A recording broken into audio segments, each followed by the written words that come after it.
Well, okay. Hey, everybody. We're back. And we just got out of Deadpool. And, well, we're a little flabbergasted, I guess you could say. We're a little lost. Dude! Rob Liefeld is awesome! Except he didn't make the character! Wow, that hurt. You just threw that in. I didn't know he was going to do that. Well, I just barely realized. You know, now we have an actual case where the Liefeldian eyes, or Youngblood's disease, actually kind of works on film. And that is Deadpool. So, welcome back to the Dragon Shadow Vlogs. Yep. We're a little late on this one, but you know what? Try and make this work on our schedule. That's all I have to say on the We're not matter. that late. I mean, this movie just opened this weekend, didn't it? It did, yes. Yeah. So, but yeah, we didn't get there on Friday. Yeah.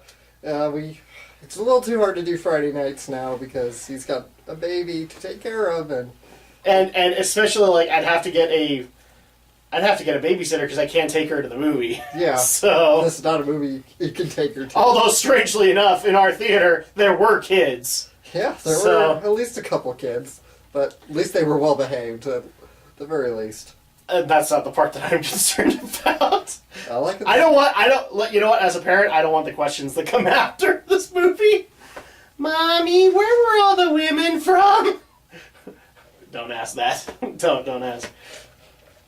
Is it okay to do those kinds of positions? No. Okay, I think Yeah. if you're taking your kids to this kind of movie, I think you pretty much know that your kids understand that this is all fantasy and it's all silliness. That's not the problem, though. Like, really, I don't think the kids who go to this kind of movie, if the parents are willingly taking them, no, come on, Adam, you're from the 80s, Adam. You're from the era of when kids got to go to RoboCop and Aliens and and I'm trying to think, Rambo and Terminator. Like, holy shit. I'm waiting for the point. Yeah, dude, it's like this. You're from that era when kids went to R-rated movies all the time, with or without parents. Yeah, and that didn't work out so well for a lot of those families that I'm aware of. So, alright. Let's go ahead and get to this. So we just barely got out of Deadpool, and if people remember, like, earlier this year, we started things off with a playthrough of the game Deadpool. Just because you needed to kind of acquaint yourself with the character to know what you were walking into. Right. Which, thank God I did, because... did the game prepare you? Yeah, it prepared me. It kind of let me know what I was in store for. And I can only imagine a lot of the what the fucks I would have gotten like right across from my seat. Yeah. By the way, guys, we're probably going to be cursing a little bit in this one. Well, let's face it, we just got out of a pretty hard R-rated movie. R. Oh my goodness. So, you know, I mean, let's face it, most superhero movies are in the PG camp. And, yes. You know, but this one, granted, we talked a lot about this on Geek News, that there's this constant tug-of-war between the studio kind of wanting it to go PG-13, but Ryan Reynolds wanted to absolutely keep it R-rated. Not only him, director Tim Miller wanted it too. And fans and the bottom line is like, we had this argument not just with this one, but we brought up a couple of times Spider-Man 4 and the fact it was going to use Venom and Carnage. And we were saying very vehemently, like, you can't do Carnage on a PG-13 budget. You have to do him as R. So, and Deadpool's another example of you have to do him in R, because then you lose out on so many good jokes or so many good moments that could be done only if it was an R-rated film. Yeah. I mean, thank goodness Fox gave in and let it be R. I mean... Yeah. I mean, they could have made the same mistake they made with Daredevil, which really... What mistake did they make with Daredevil? They, you know, again, walking that fine line between PG-13 and R. Yeah, well... As much as I like the Deadpool, or the Daredevil film, I don't hate it as much as most do. The problem that I have with it is that, well, yeah, it was PG-13. And I would also say another problem was the casting for a lot of characters. I love Michael Clark Duncan, but he is not Wilson Fisk. Just, you know, given his kind of style of how he portrays people, Michael Clark Duncan wouldn't have even worked on that matter. Jennifer Garner as Elektra wouldn't have worked, although I guess we have Daredevil to thank for Ben Affleck and Jennifer Garner getting married. I don't know. I think they're still together. Yeah, I think they are. So, I mean, I don't hate that movie as much as most do, but yeah, there's a reason the series is better, because it does go darker. Mm-hmm. It goes in the direction that, I mean, I hate saying it, but, Frank Miller took Daredevil to a dark place, and it worked, So, Deadpool had to be that. Otherwise, it wouldn't work. And I know that Disney probably wanted Deadpool to be, this comic relief kind of mascot or whatever, but he's not that. He's not in any form. It doesn't make a whole lot of sense to even consider that concept. And so I'm thankful that Disney allowed for this to or Disney and Marvel and Fox all allowed for this to be as hard R as it was. Yeah. So I guess let's go ahead and do our usual spiel here. So first of all, if you're brand new to the vlogs, first of all, where the heck have you been?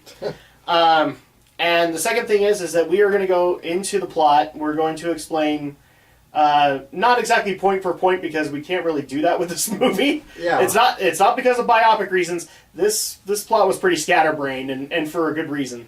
Yeah, a little bit like Hail Caesar, which we saw last week. Only better. Yeah, I was going to say, unlike Hail Caesar, we actually came out laughing on this one. So, if you guys don't want to be spoiled, go see the movie and then watch the vlog. Mm-hmm. I promise, if you pause the video, we'll wait. But you didn't, you annoying little fucker. And so, we're going to keep going. So, at this point, let's go ahead and get into the plot. This is basically an origin story for Deadpool. Mm-hmm. And I don't know if to the people who are going to ask, probably in the comments of, is this an accurate one? I can't actually say. I'm kind of one of those late adopters to Deadpool when he actually hit kind of that comedic run. So I know the basics of how Deadpool is conceived, or his origins, but I don't know if this was 100% accurate. In fact, I don't think it is, because I think the doctor that makes him into Deadpool was named Dr. Kilbrew? And Ajax was the maker in this one. Mm-hmm. So already there's a little inaccuracy, but it still worked for what they were trying to do here. So first of all, we meet Deadpool, which is, so this is kind of a man outside of time storytelling kind of deal, because we start off kind of in the middle of the plot, mm-hmm. Where he's trying to hunt down Francis, aka Ajax, to get some vengeance on him. And this is so to the people who are thinking I'm spoiling already, no, I'm not, because this is the trailer we've seen for quite a while now. This is where he's sitting there on the freeway drawing, and then he drops and he takes out a bunch of people. That's where we start off, and then at that point we go into the origin story, where we find out that Wade Wilson is not exactly a good guy. He's always been kind of a bad guy. But he's a bad guy who does things for the right reasons. At the start, anyway. Then he meets... I guess you could say he's an anti-hero. He's about as anti as they come. Yep. And anti-heroes are the worst kind of heroes. They make us villains look good. But damn, was he entertaining. Yeah. So... I had to go to Yu-Gi-Oh! Bridge. So at that point... Yeah, you had to go there. So then at that point There's that dog again. Yes, we have a dog, so I apologize if you guys... Well, he doesn't have the dog personally. No. There's the neighbor dog. And always likes to bark when we're doing these vlogs. And it distracts me. That's because that's what happens. I'm sorry. The dog has it in for you. Derailing things. So at that point we cut to a bar where he's collecting his money for his most recent job, and he actually meets up with Vanessa, who is the leading love interest. I don't remember if Deadpool's main squeeze was Vanessa, so don't ask. And they hit it off. They hit it off in a really weird way, but it works. It works for this film. And this is where you kind of get the full-on concept of how hard R this movie is. A lot of people thought that this was going to go hard R because of the violence. Because it's Deadpool, One of the entertaining factors, especially if you remember from the game, is seeing him get dismembered and heal from it, Mm-hmm. And in this one, no. Oh no, there's plenty of violence. There's plenty of violence, but I'm thoroughly convinced the sexual content was what made it hard R. especially in this country. So at that point, we get to those moments, but we also see that they have kind of this weird, I don't know how to say it other than geek love. In fact, it was kind of funny because Vanessa's a hooker, and so he actually says, how much is, $275 going to get me? And she's like, well, about 48 minutes. And then they go to a pizza joint to do skee ball so he can get a Voltron collector's edition ring. The great part of it is it's kind of a fake out because it makes it look like they're ready to have sex. But it's like, are you ready for this? Are you ready? And then and it's skee ball. Skee ball. And then at that point he's like, well, how much can I get with this collector's ring? 3 minutes. And then we cut to massive amounts of sex. Yes. And weird sex for every holiday. I'm sure the government was very happy that they constructed so many different holidays at this point. And everything is good for Wade. He's met the girl of his dreams, and then he is diagnosed with terminal cancer. This part is accurate. He was diagnosed with terminal cancer, and he was facing the proverbial end of his rope when the Weapon X program got a hold of him. In this case, it's not the Weapon X program. It's a completely different deal, at least from what I could tell. And, of course, Wade doesn't want to die, so he signs on. And he goes to basically a mutant creation program to sell them to the highest bidder. And at that point, we see him go through literal hell.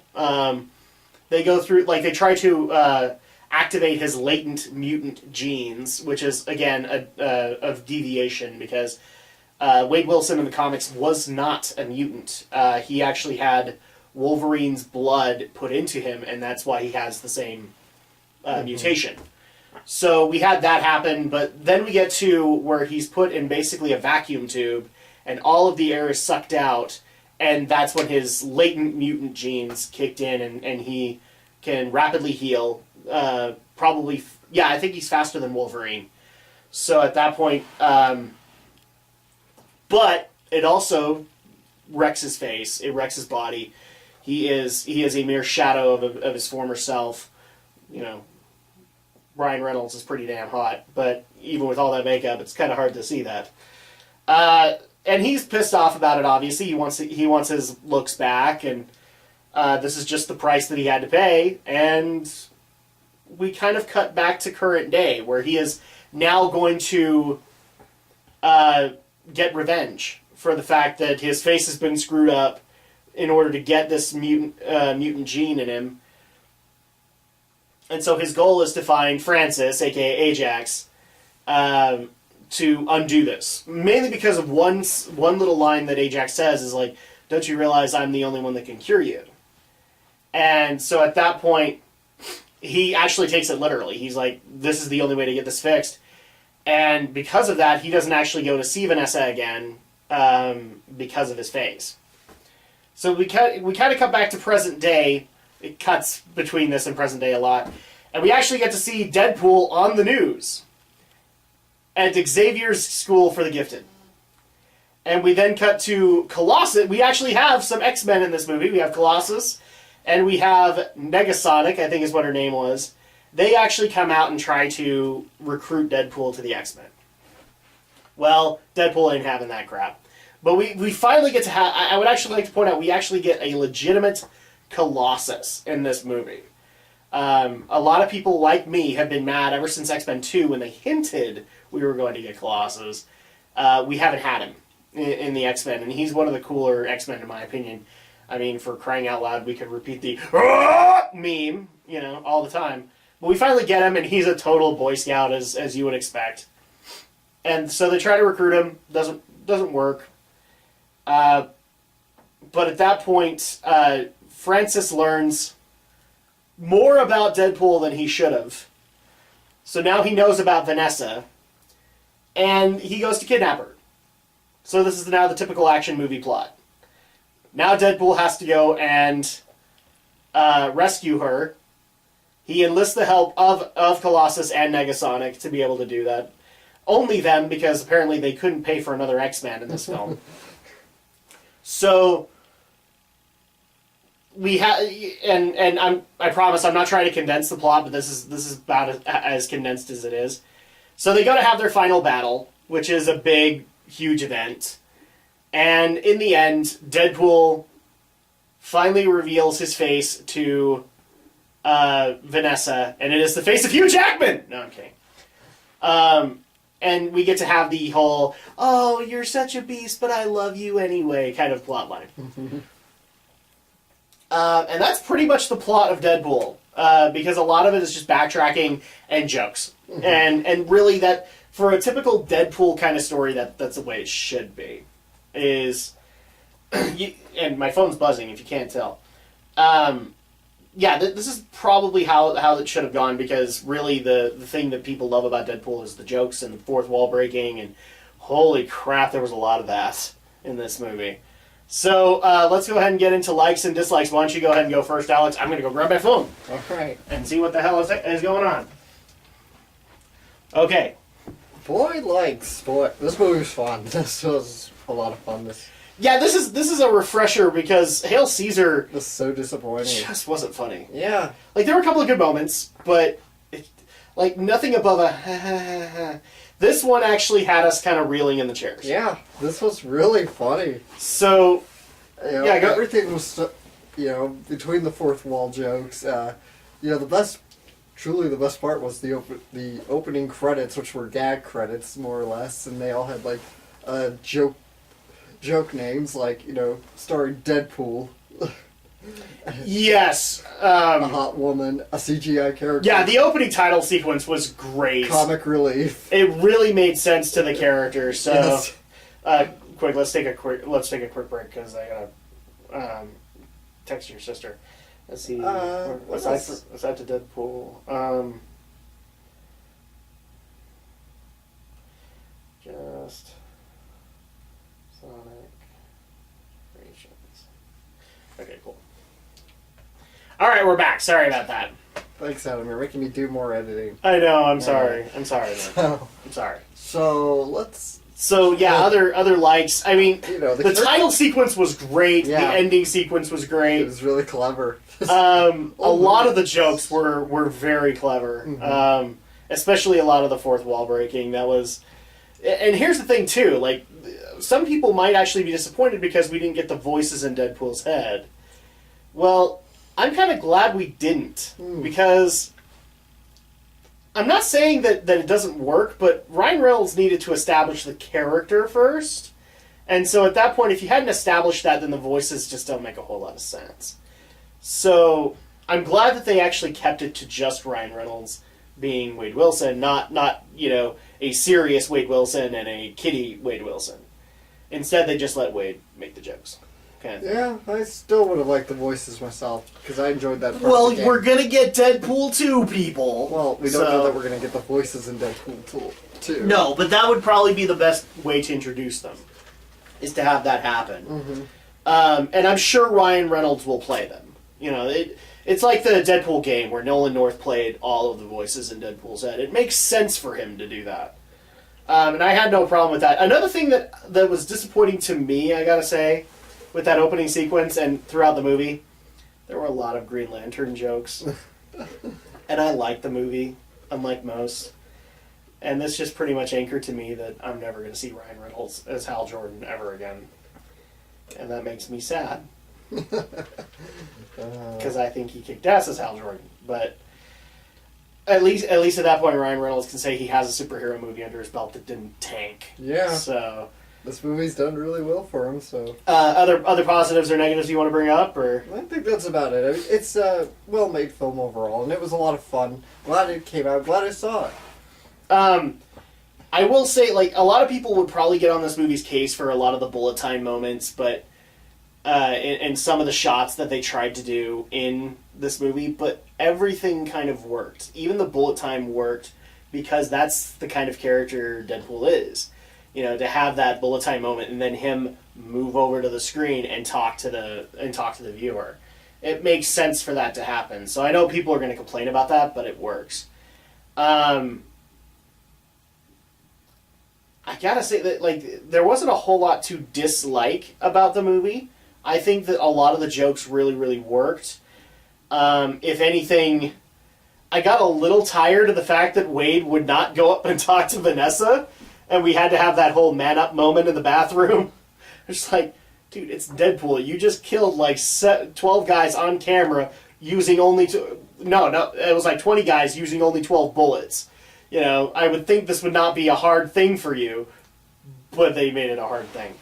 I will also admit that the bartender comic relief character for Deadpool was a little underutilized for me.